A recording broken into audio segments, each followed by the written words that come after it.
মহান আল্লাহ পাকের কাছে শুকুর করছি, শুকুর আলহামদুলিল্লাহ।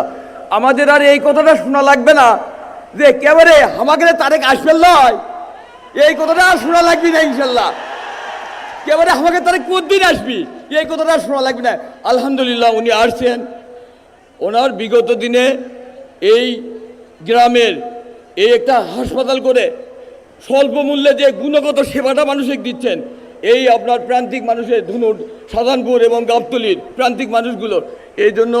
এবং উনি বিগত সময় আমাদের পরিবারে খোকন তালুকদার মারা গেছিলেন, উনি শুধু লন্ডন থেকে উনি জানাজায় কথা বলছেন। এই গ্রামের আপনার বাড়ির পাশে একটা ছেলে, ও এই কলেজেই পড়ে, ক্যান্সারে আক্রান্ত, আপনি সহযোগিতা করেছেন।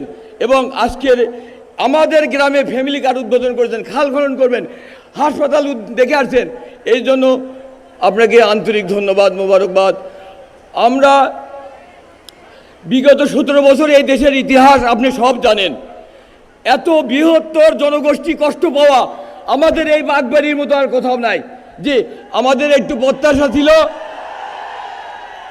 জি জি একটু দাঁড়ান, আমাদের একটু প্রত্যাশা মহান আল্লাহ তাআলার কাছে, মহান আল্লাহ তাআলা যেন ওনাকে এবং ওনার পরিবারকে হেফাজত করেন, এবং মহান আল্লাহ তাআলা যেন ওনার নেতৃত্বে বাংলাদেশের একটা ইতিহাস রচনা করতে পারে, এটাই আমাদের প্রত্যাশা।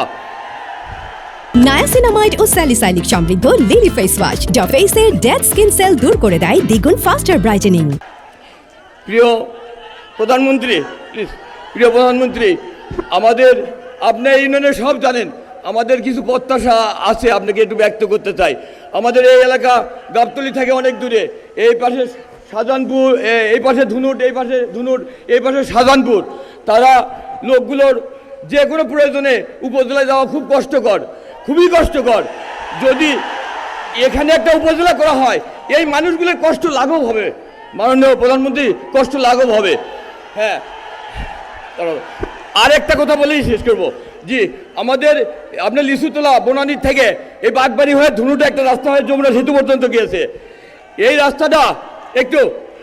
রাস্তাটা যদি একটু বড় করে, একটু 4 লেনের মতো করে করা যায়, তাহলে 35 কিলো ডিস্টেন্স কমবে, সময় কমবে 8 ঘন্টা, 8 ঘন্টা সময় কমবে, এবং একটা বিকল্প রোড, ঈদের সময় অনেক সময় ব্লক হয়ে যায়, ওদিকে রোড ব্লক হয়ে যায়। জি জি ইনশাল্লাহ, জি জি জি জি জি জি আমাদের প্রধানমন্ত্রী ওই রাস্তাটা করেছেন। হ্যাঁ, আমাদের বেশি কিছু চাওয়ার নাই। আমাদের এই অবহেলিত জনগোষ্ঠী আমরা একটা শিক্ষা নাগরিক করে তুলতে পারি। তারপর মানে প্রয়োজনে কি পদক্ষেপ নেওয়া যায়, আমাদের ভবিষ্যৎ প্রজন্ম তাদের শিক্ষা নাগরিক হিসেবে এটা গড়ে তোলে, এই জন্য কী পদক্ষেপ নেওয়া যায় মাননীয় প্রধানমন্ত্রী আপনি নেবেন। ধন্যবাদ, ধন্যবাদ সকলে। আসসালামু আলাইকুম। শহীদ জিয়া অমর হোক, বেগম খালেদা জিয়া অমর হোক। আমাদের প্রধানমন্ত্রী সর্বদাই ভালো থাকুন। আসসালামু আলাইকুম।